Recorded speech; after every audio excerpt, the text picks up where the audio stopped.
Boa noite a todos. A água está aqui, sim. Quando faltou a luz, eu pensei, saudades da voz do pastor Avelino, né? Pregar com a voz dele seria ótimo nesse momento, sem o som. Mas é tão bom, né? Eu sempre digo, retornar aqui, estar com a Igreja Batista do Bacaxeri. E para nós é um privilégio sabermos que tem uma igreja que sempre está nos apoiando e é uma igreja que quando nós estamos numa crise, nós gritamos. E é uma igreja que responde. Eu e minha esposa somos muito felizes de ter esse apoio, o apoio deste povo, desta igreja. E quando nós falamos na igreja, nós lembramos as pessoas que se unem em um só propósito e um só objetivo. E nós queremos agradecer novamente. Todos os anos eu faço isso. Mas não me cansa de dizer, todos os anos, muito obrigado. Ou podemos dizer em italiano, grazie. E esperamos que essa igreja possa sempre nos lembrar deste casal que está servindo. Rapaz, já fazem 11 anos que nós saímos daqui.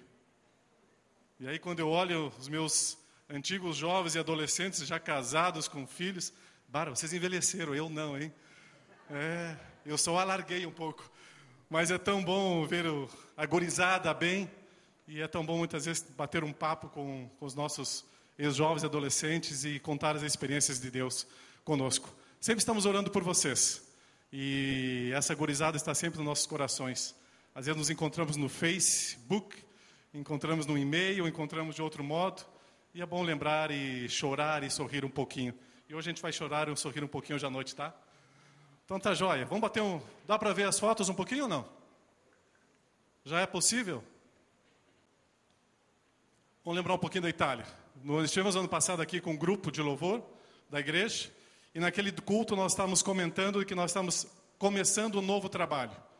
A igreja de Treviso hoje é uma igreja que existe, é real, é presente. Nós em novembro tivemos o grande privilégio de sermos igreja efetiva da Convenção Batista Italiana. E foi um primeiro passo e um grande milagre no aspecto do nosso reconhecimento como autonomia direta da igreja de Treviso. Fomos reconhecidos na Assembleia da Convenção Batista Italiana no último mês de novembro. E a igreja de Treviso hoje já está uma igreja consolidada e é uma igreja real. Nós começamos no ano passado um novo trabalho na cidade de Pádua. É uma cidade que fica a aproximadamente 60 quilômetros de Treviso. E Pádua, onde tem a maior universidade italiana. E esse ano Deus nos deu o privilégio de chegar lá em Pádua mais de 100 jovens brasileiros. Já com curso superior, estão fazendo mestrado e especialização. E desses mais de 100 jovens brasileiros, 5 são batistas e já estão nos dando apoio na igreja de Pádua. Então são esses privilégios, essa mão de Deus que está na frente. Eu gosto muito do texto de Salmo, que enquanto nós dormimos, Deus está trabalhando. Ou seja, Deus já está na frente de todo um processo espiritual. E a igreja de Pádua, hoje nós já estamos com aproximadamente 20, 25 pessoas efetivas de Pádua. Para a Itália, para um ano, já é um belíssimo grupo e para nós é um grande privilégio. Próximo sábado estará assumindo um novo pastor em Treviso. Pastor Luiz Cláudio Marteletto, ele já está em Treviso e sábado vai ser a posse dele. Ele estará me dando apoio no trabalho de Treviso. Eu continuo sendo pastor em Treviso e tendo também a responsabilidade maior em Pádua. Ou seja, um trabalho que existia em Treviso hoje já se expande para Pádua e é um trabalho que nós queremos trabalhar na região do Vêneto. O Vêneto seria como se fosse o estado do Paraná e das 8 províncias, 5 províncias ainda precisam de ter alguma igreja efetiva, real, e por isso que nós estamos nesse trabalho. E esse papelzinho chegou para dizer que, desculpe, por enquanto não temos as imagens em PowerPoint. Ok. Está desculpado, hein, cara? Mas depois, uma pizza. E por isso nós estamos trabalhando para ter outros trabalhos na região do Vêneto. O norte da Itália é aquele aspecto é onde existe a maior carência de igrejas evangélicas. Este ano também, do ano 2012, foi o ano que foi consolidado a escola de música. E nós temos hoje mais de 40 crianças na nossa escola de música. E dessas 40 crianças, aproximadamente 40%, 30% não são de famílias da igreja. E é muito gostoso de ver aquelas crianças toda semana, todos os dias lá na igreja. E sempre, a cada 3 meses, nós fazemos um recital. E ali estão os pais, as famílias dessas crianças que não são da igreja, cantando, lendo a Bíblia, fazendo parte do culto ou daquele recital. E por isso é um modo que nós estamos envolvendo a comunidade de Treviso junto com a igreja. Ou seja, nosso sonho é ter uma igreja relevante na cidade de Treviso, onde a cidade de Treviso possa saber que existe uma igreja que seja influente na sociedade. E a música tem sido um dos processos que nós estamos trabalhando nesse período. Com a música, nós conseguimos entrar nos hospitais, nós conseguimos entrar nas casas de repouso, nos asilos, e nós conseguimos entrar nas creches esse ano. Só no mês de dezembro, nós tivemos vários encontros onde os hospitais nos chamaram para o pessoal pudesse cantar. E tem sido muito bom, porque eles olham e dizem, mas nós não conhecíamos vocês, quem são vocês, o que vocês fazem, o que vocês creem, qual a diferença. E foi, como se diz, o pontapé de uma igreja relevante lá em Treviso. Ou seja, deixamos já vários encontros marcados para o ano 2013, juntos aos hospitais, junto às creches, e especialmente às casas de repouso, onde nós temos muitos anciãos lá na Itália. Uma pena que as fotos não estão aparecendo, deixa para o próximo ano. Com a música, nós registramos um CD, e por isso que nós podemos ir nesses lugares e entregar esses CDs. Então tem sido um grande momento de evangelização. Esse CD foram músicas que nós fizemos, feito por nós, da igreja, música, letra, todo o trabalho nosso. Você já comprou esse CD ou não? Quem já comprou pode ficar sentado. Quem não comprou, deu uma cambalhota no ar. Como é que é? Gente, vocês não compraram ainda, não estão dando apoio à evangelização. Eu e a Ati aqui nós trouxemos, acho, uns 15 só, né? Só tem mais 15 CDs. Então é um trabalho que você está ajudando ao trabalho missionário e evangelização lá na Itália. E por isso nós estamos conseguindo doar esses CDs nesses lugares. Só para fazer CD foi uma mixaria de 9.000 euros, ok? Porque nós tivemos que registrar todas as músicas e nós tivemos que registrar toda a obra completa. Porque nós tivemos que proteger a obra. É a parte da lei, e nós temos que seguir todo esse aspecto da lei. Deixa eu ver se eu me lembro de mais alguma coisa que estava nas fotos. Minha secretária e minha senhora Astrid, lembra?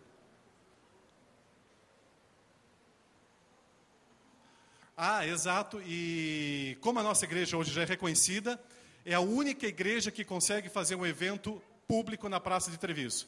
Dia 11 de maio deste ano, nós teremos um outro evento, e se alguém do Bacaxiri quiser dar um salto lá, seria muito legal. Um grupo já foi o ano passado, retrasado, né? Vai ser na 11 de maio na Praça de Treviso. Nossa igreja é reconhecida. Outro trabalho que tem sido muito legal é o trabalho com as mulheres, né? É um trabalho com patchwork. E no último encontro de mulheres, nós tivemos 77 mulheres, né? E desses 77 mulheres, mais da metade não são membros da igreja. Ou seja, são mulheres que vêm para esses encontros, não vieram a nenhum culto ainda, mas nesses encontros que nós fazemos na igreja, elas estão presentes. Então é um modo de evangelização, é um modo que nós estamos trabalhando com a comunidade de Treviso. E tem sido algo muito especial. O trabalho com casais tem sido muito bom. Próximo retiro de casais será 24, 25, 26 e 27 de outubro. Eu sei que está indo um grupo lá para Israel e para a Itália, né?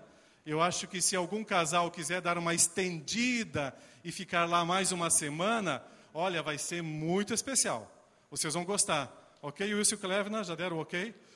E então, se um casal quiser continuar a viagem, ótimo. Vai ser uma grande experiência. E todo esse trabalho que nós estamos fazendo é sempre com o objetivo de evangelização e um trabalho para tocar no coração de pessoas não crentes. Outro trabalho muito especial com as crianças, não é, Dani? E tem sido gostoso. Nós temos lá mais de 60 crianças. Temos os retiros, o trabalho com as crianças e todo o trabalho com a música com as crianças. Então, Treviso está bem, a igreja está consolidada, mas agora é o passo de se tornar muito mais visível dentro da comunidade de Treviso.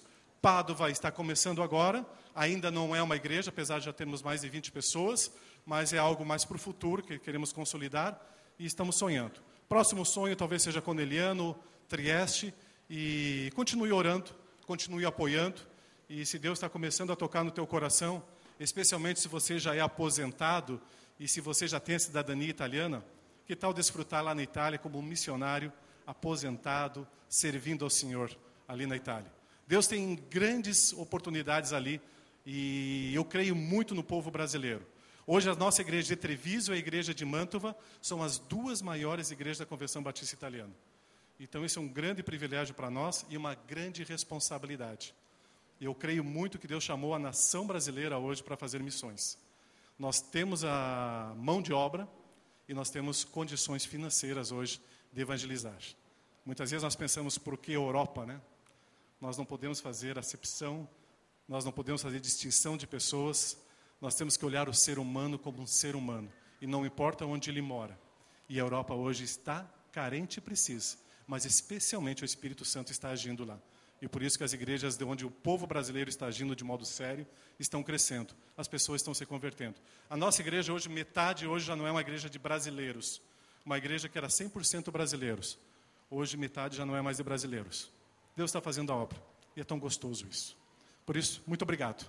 E eu tenho certeza que esse trabalho é de vocês. Foram 11 anos, passaram rapidinho. Mas são tantas histórias nesse período. Vamos orar nesse momento? Nosso Pai, nós te damos graças porque Tu ages e tens feito a Tua obra lá em Treviso, lá em Pádua. Tu ages, ó Deus, Tu estás trabalhando e trabalhando os corações das nossas vidas. E Tu estás trabalhando no povo aqui no Brasil, aqui na Igreja Batista do Bacaxeri. Te agradeço, ó Pai, porque esta igreja faz parte de uma história de missões que abre os olhos, ó Deus, para falar do Teu grande amor. Muito obrigado, ó Deus, porque nós nos sentimos cuidados e protegidos por Ti, ó Pai, através deste povo desta igreja. E continue, ó Pai. E continue a chamar vidas aqui, a falar do Teu grande amor, da Tua misericórdia, da Tua compaixão, a vidas que precisam. E, Deus, que a Itália ainda seja conhecido por um país onde Jesus Cristo seja o Senhor. Abençoe aquela nação. Abençoe essa Tua igreja. E que esse, Pai, esse trabalho juntos possam perpetuar, ó Deus, em vidas transformadas, em vidas tocadas pelo Teu Santo Espírito. No nome de Jesus. Obrigado, Pai. Amém, Senhor. Queria também dar um abraço à igreja lá em Treviso. Sei que eles estão nesse momento assistindo. E que Deus abençoe vocês. Próximo sábado estaremos juntos aí em Treviso. Vamos abrir nossas Bíblias em Jonas, capítulo 3. Uma história conhecida, uma história de um personagem que muitas vezes nós lemos esse texto, temos que dar risada, temos que chorar, temos que pensar se essa história é real realmente, e é verdadeiramente uma história, e é uma história que fala de uma evangelização, de um personagem que não queria ir, e de um personagem que não tinha uma percepção da compaixão e do amor de Deus. Jonas capítulo 3, versículo número 10. Todos acharam? Jonas 3, 10. Jonas é um livro que existe no Antigo Testamento, e é um pequeno livro, 4, 5 páginas somente.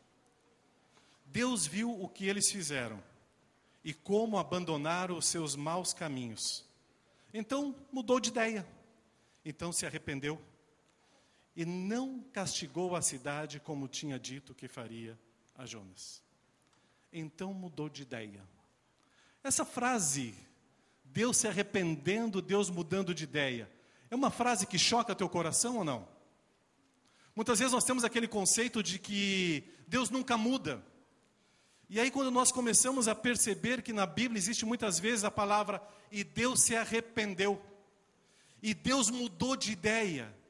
E Deus agora está pensando de fazer algo diferente daquilo que tinha pensado de fazer. Parece que essa frase fica muito estranha na nossa cabeça, nos nossos ouvidos.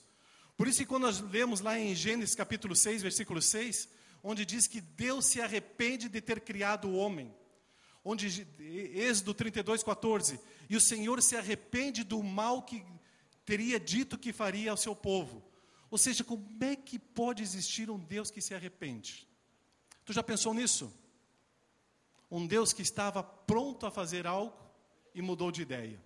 É interessante que a palavra arrepender-se no Antigo Testamento, no hebraico, ela é uma palavra que está ligada a Deus que se entristece. É muito ligada a esse aspecto. Ou seja, Deus se entristece de ter criado o homem. Deus ficou triste porque viu o mal que o homem estava fazendo. E essa palavra no hebraico, ela está ligada também a um arrependimento, a uma mudança de ideia. Por isso que muitas vezes quando nós estamos lendo esse texto, nós temos que estar atento àquilo que está acontecendo ali. O nosso Deus é um só. E o nosso Deus é o mesmo que não muda.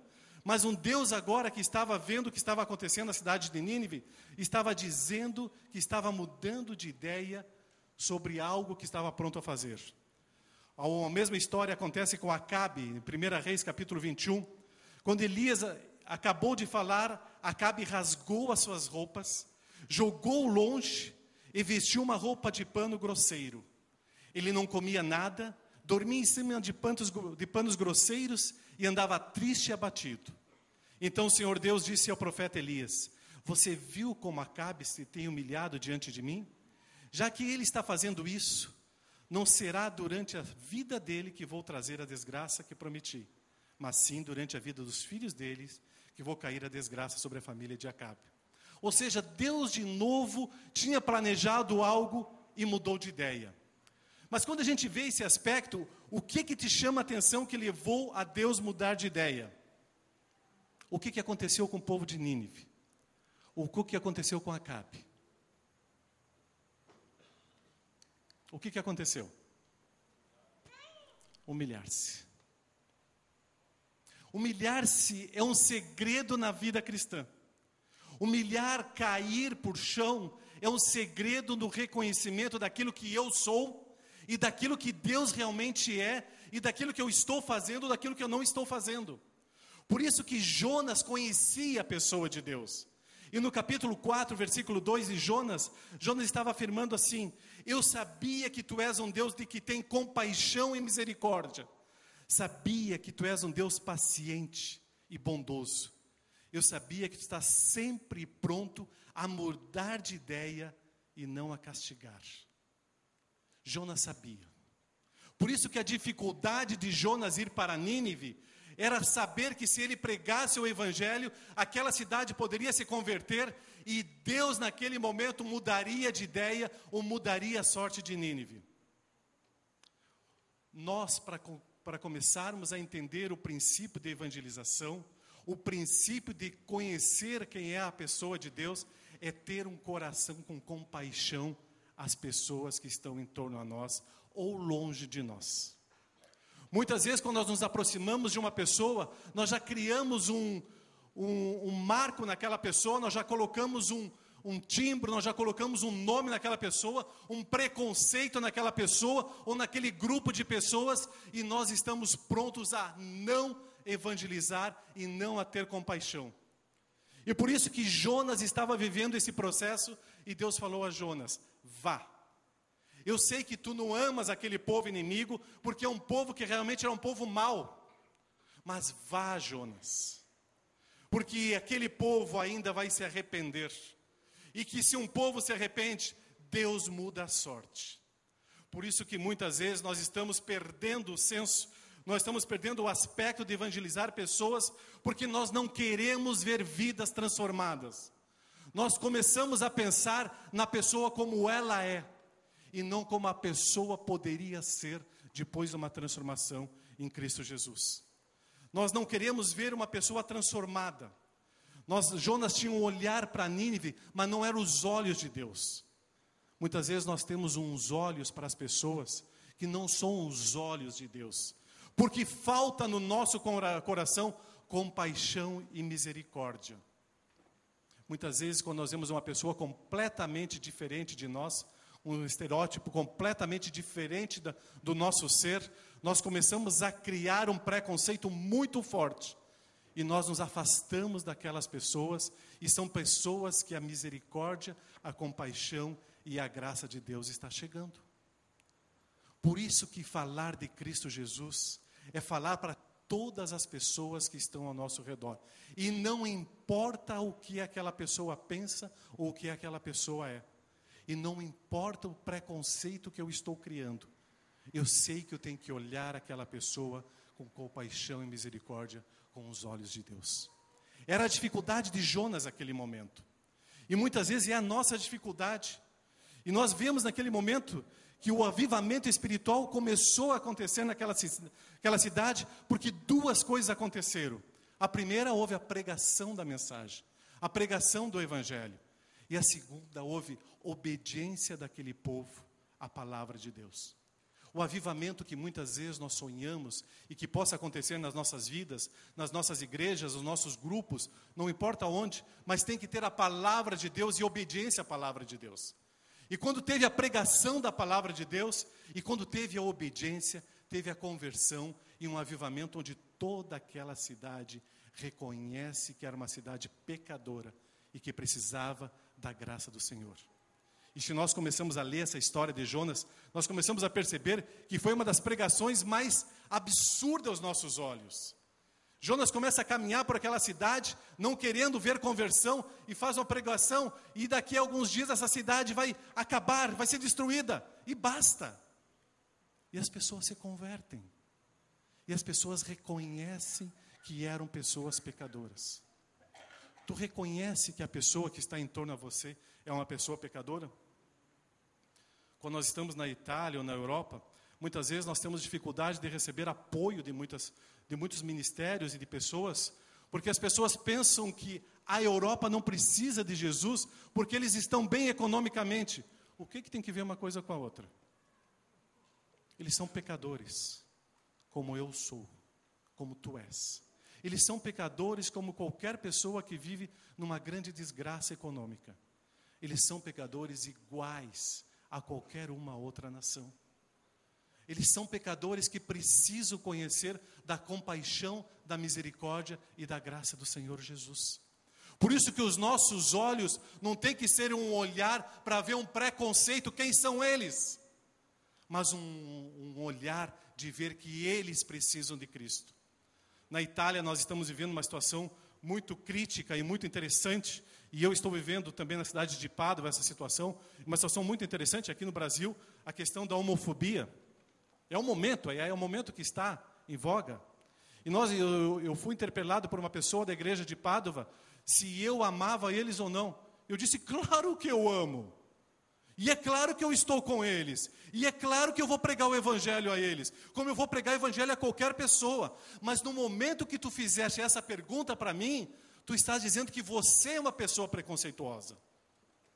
Porque eu não quero ter uma vida preconceituosa. Porque eu olho para ti como eu olho para qualquer pessoa. Mas se eu começar a colocar um título na tua vida, na tua pessoa, eu estou criando um preconceito. O que eu quero é pregar o evangelho a você e a todas as pessoas que eu conheço. Porque eu não quero dar nenhum preconceito a uma pessoa. Eu quero pregar o evangelho. E não importa quem é a pessoa.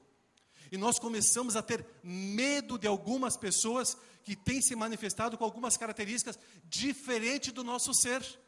E nós temos que pregar o evangelho de Cristo e basta. Eu tenho que ter uns olhos de compaixão para com todos. E olhar o ser humano como um ser humano em geral. E não colocar separação do que ele é, ou do que ele pode ser, ou como ele quer. Um dos grandes erros que nós muitas vezes criamos como igreja, e eu luto e entreviso com isso, é nós começarmos a criar uma identidade baseada em algum conceito nosso humano de ser crente ou não ser crente.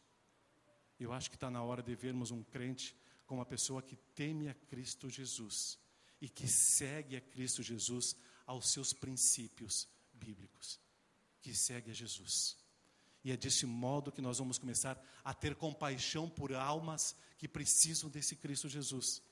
Era o problema de Jonas, era o nosso problema. Por isso que a justiça de Deus é muito diferente da nossa justiça. Por isso que a misericórdia divina é muito diferente da nossa misericórdia que nós achamos que temos. Por isso que existe a graça de Deus que nós não entendemos. E essa graça de Deus que quer tocar cada coração de pecadores. É essa graça de Deus que nós temos que proclamar. Por isso que quando eu começo a criar uma justiça humana, eu estou me afastando da justiça de Deus. Tu cria algum parâmetro de justiça na tua vida? Eu só posso dizer em nome de Jesus, cancela. Aquela famosa frase, porque eu penso, porque eu acho, porque se eu estivesse no lugar de... Nós estamos fugindo de viver a graça, a misericórdia, a compaixão de Deus. Porque eu me coloco como referência de justiça. Eu me coloco como exemplo e não meu Deus. E isso é perigoso. Por isso que Jonas estava nesse conflito. Por isso que nós temos que entender que a grandeza e o amor de Deus está completamente longe dos meus conceitos humanos que eu tenho sobre o evangelizar. A cada dia eu tenho que aprender mais. Qual é o texto que Jesus deixou, que foi um texto clássico? Ele veio para os doentes ou sadios? Os doentes precisam de médico? Precisou, né, Daniel? Um ano atrás. Uma pessoa que se acha justa precisa de médico? Tu se acha justo? Atenção nesse padrão de justiça. Os doentes precisam de Cristo. Por isso que Jesus deixou esse texto. Por isso que eu tenho que entender que eu sou uma pessoa má. Muitas vezes a gente olha para nós, eu sou uma criação de Deus, e eu sou realmente a pessoa mais especial que Deus criou, e eu sou. O ser humano é o ser que Deus criou de modo muito especial. Jesus não morreu pelos anjos, Jesus morreu pelo ser humano. Mas eu tenho que entender que existe somente uma pessoa que é boa, que é Deus, e não sou eu. Por isso que eu entendi que eu sou uma pessoa má. E quando eu começo a entender que eu sou uma pessoa má, eu começo a entender as pessoas que estão ao meu redor. Porque no momento que eu subo naquele degrau de uma justiça própria, justiça humana, que eu me sinto melhor, eu estou perdendo o aspecto, o senso de sentir a graça e a compaixão de Deus. Mas quando eu percebo que eu não sou uma pessoa boa, eu começo a evangelizar com o olhar de compaixão de Deus. Qual o personagem no Antigo Testamento que para você é uma pessoa muito especial? Porque é uma pessoa íntegra. Lembra de Jó? O que diz Jó 1:1? Quem que lembra? Está ali. Jó era bom e honesto. Temia Deus e procurava não fazer nada que fosse errado. Esse era Jó. Mas quando eu leio Jó 42:6, pode continuar ali. O que diz? Por isso eu estou envergonhado de tudo que disse e me arrependo. Sentado aqui no chão, no monte de cinzas. Este homem que era bom e honesto, que temia a Deus e procurava não fazer nada de mal que fosse errado, estava sentado no chão, num monte de cinzas. Muitas vezes nós queremos sentar numa cadeira real e Deus está dizendo: Caio, vá sentar num monte de cinzas. Comece a humilhar-te. Comece a humilhar-se davante a pessoa de Deus. Comece a sentir aquilo que realmente tu és diante de mim. Porque quando eu começo a perceber de que eu não sou justo, de que eu realmente preciso de cinzas, ali que eu começo a entender a compaixão de Deus e eu começo a evangelizar. Eu tenho que entender que esse personagem Jó, que era uma pessoa exemplar, que era uma pessoa íntegra, que era uma pessoa justa, mas foi uma pessoa que precisou sentar nas cinzas. Eu também preciso entender que aquilo que eu sou, eu ainda estou muito longe de entender quem é Deus. E eu preciso sentar nas cinzas. Eu preciso me humilhar. E quando eu começo a me humilhar, eu começo a olhar as pessoas ao meu redor como pessoas que precisam da graça de Deus, porque eu estou entendendo agora o processo da graça de Deus. Esse período de férias, quando eu estava na Itália, eu e a Ati tomamos uma decisão. Eu falei para a Ati, tomei uma decisão, porque quando eu me converti, eu cometi um dos maiores erros que uma pessoa comete. Eu me afastei completamente dos meus amigos de escola. Meus amigos que eu caminhei na escola por 12, 13, 15 anos. Eu abandonei. Eu comecei a viver somente com os amigos crentes. E ali eu comecei a perder o aspecto de compaixão por almas, por vidas. E ali eu comecei, quando eu comecei a trabalhar como agrônomo, comecei a perceber que era necessário viver com vidas não crentes, para entender o aspecto da compaixão e manifestar a graça. Aí agora nesse período de viagem eu fui a Santa Maria, onde aconteceu toda aquela tragédia, e estive lá e procurei alguns amigos. E foi muito bom. Depois de 30 anos, e de ver amigos que realmente estão bem, mas que precisam conhecer essa graça de Deus. E foi muito bom tomar um café com um dos amigos, e ele disse assim: mas Caio, a nossa amizade parece que se rompeu não quando tu foste para a Itália, foi muito antes, né? E a minha cara ficou vermelha, azul, verde, roxa, de tudo que é cor. E eu disse: Rogério, é quando eu estava ainda em Santa Maria. E o que aconteceu contigo? Que frase, né? Esse Rogério, meu amigo, ele é sobrinho do presidente do Grêmio, Fábio Koff. Meu inimigo ainda, né? E aí, é um dos candidatos a ser reitor da Universidade Federal de Santa Maria. E ali, juntos, naquele momento de café, eu pude falar que agora eu sou pastor. Ele disse assim: tá, mas eu quero que tu conte um pouco da tua vida. E ele tem um jeito muito gozado, muito interessante de ser. E foi muito gostoso de compartilhar um pouco da fé. E só que o nosso tempo já estava terminando. Ele disse assim: mas o ano que vem, tu vai ficar lá em casa um pouco. E tu vai contar um pouco da tua história. 30 anos depois. Ou melhor, mais de 30 anos. Isso foi em 78, 79, que acabou o meu relacionamento com o Rogério. Meu amigo. E agora ele disse assim: tu é ainda meu amigo, Caio, depois de 30 e poucos anos. Aí eu pensei: Deus, obrigado, porque tu ainda me deste a oportunidade de falar com este e de reconquistar amizades. E nós fizemos ali um pacto do próximo ano de encontrar com os outros amigos e ter um churrasco. E qual é o problema? Ir para uma chácara com eles e comer um churrasco, estar junto com eles e passar um dia. E foi o nosso pacto naquele dia, e que assim seja. Para que eu comece de novo a aprender a sentir misericórdia e compaixão por almas, por vidas que não conhecem a Jesus. Mas eu tenho que me sentir uma pessoa que precisa se humilhar e cair nas cinzas. E é deste modo que eu vou entender o conceito de ser um cristão. Eu tenho que pisar nas cinzas. Eu tenho que sofrer. Eu tenho que entender esse processo de conversão. Eu tenho que entender aquele que eu estava vivendo, aquele que eu era, e agora aquele que eu sou.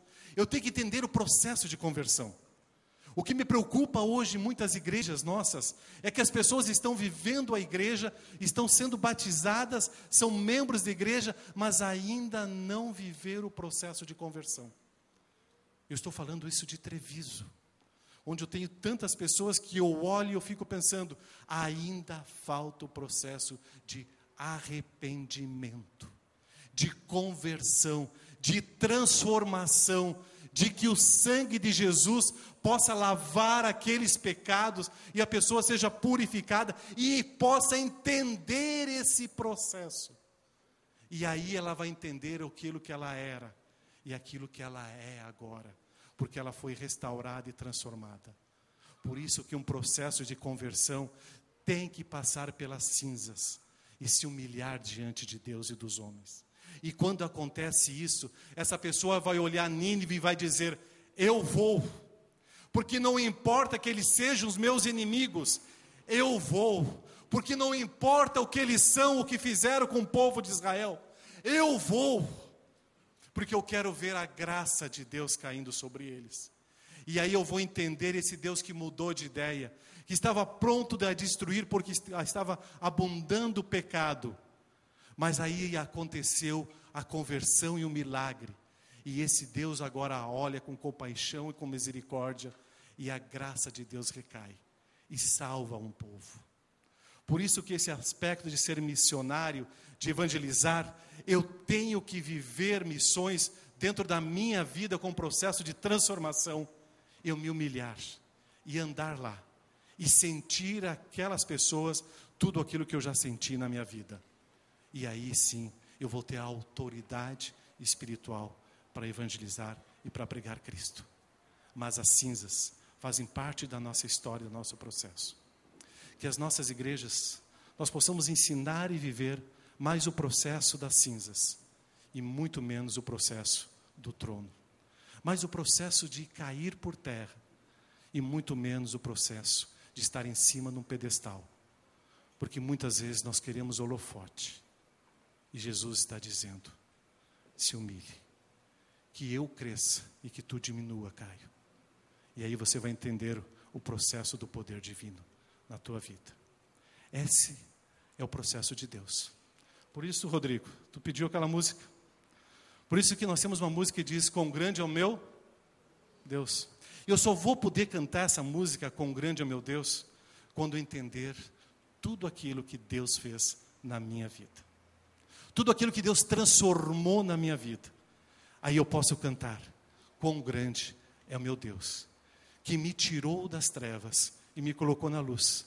Quão grande é meu Deus, que fez entender que eu sou um pecador e agora eu sou justificado. Quão grande é meu Deus, que agora eu posso olhar para outros povos e ver que ali precisa da graça, da compaixão e da misericórdia de Deus.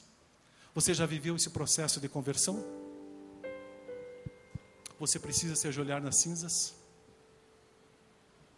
Teu coração responde. Mas a única coisa que Deus quer do teu coração, da tua vida nesse momento, é sinceridade diante dele. Você pode esconder toda a tua vida diante de qualquer pessoa, mas Deus conhece tudo, inclusive teus pensamentos agora, inclusive o que você vai pensar daqui 5 segundos. Deus conhece. Por isso que nesse momento que tu vais cantar essa música, quão grande é meu Deus, reflita no teu coração, se o teu coração vive essa grandeza de Deus, e se você está pronto a proclamar essa graça, essa misericórdia, porque meu Deus é grande. Ele transformou minha vida. O teu Deus é grande. Ele transformou a tua vida. O teu Deus é grande. Ele te fez algo novo. E esse Deus grande pode ser o teu Deus grande, se Ele transformar a tua vida. Porque o nosso Deus ama fazer algo que pertence somente a Ele. Um milagre. E o milagre das nossas vidas. Vamos cantar essa música? Tonala, eu não sei cantar. O esplendor de um rei, em majestade e luz, faz a terra se alegrar, faz a terra se alegrar. Ele é a própria luz, e as trevas vão fugir, tremer com sua voz, tremer com sua voz.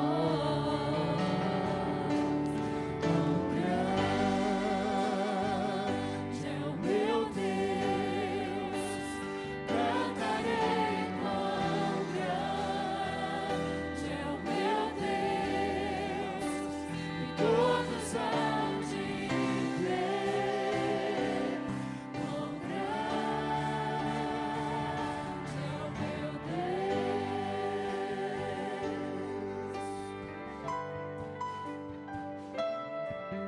Por gerações Ele é, o tempo está em suas mãos, o princípio e o fim, o princípio e o fim. O grande Trino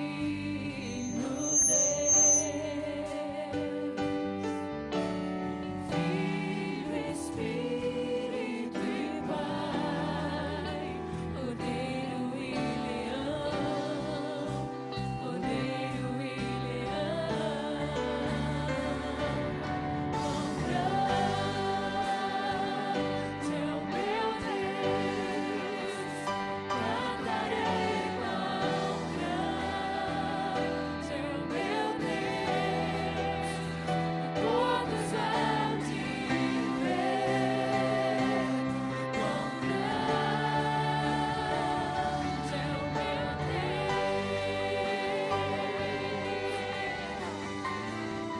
É grande.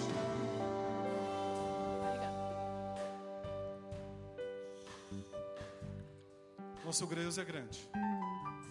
E todos vão de ver. Nosso Deus é grande.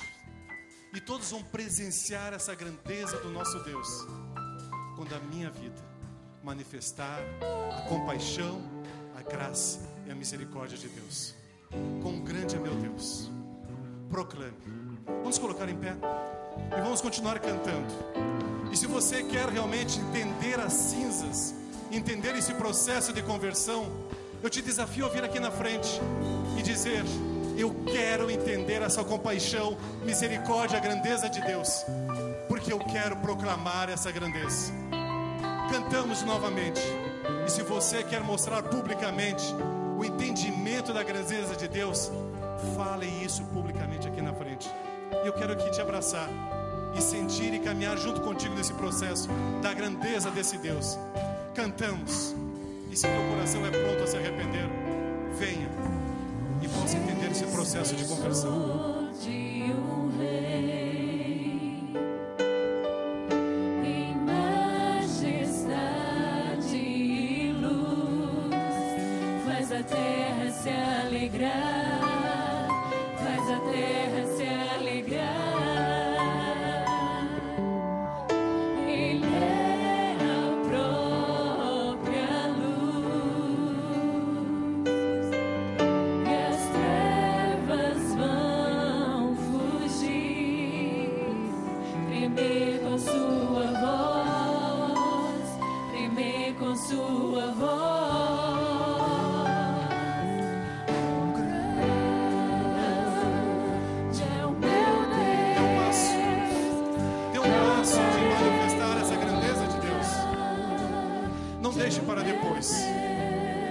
Eu estive em Santa Maria e presenciei tantos jovens que perderam de ver a grandeza desse Deus. E nós somos responsáveis em proclamar. Que você possa entender a responsabilidade de proclamar esse Deus. Vamos orar. Nosso Pai, Tu és o nosso Deus grande. Mas nós somos pequenos. Apesar de sermos, a Deus, a criação mais preciosa que Tu fizestes, mas diante de Ti nada somos. Nosso Pai, Tu és um Deus que manifestou compaixão, misericórdia, a Tua graça sobre as nossas vidas.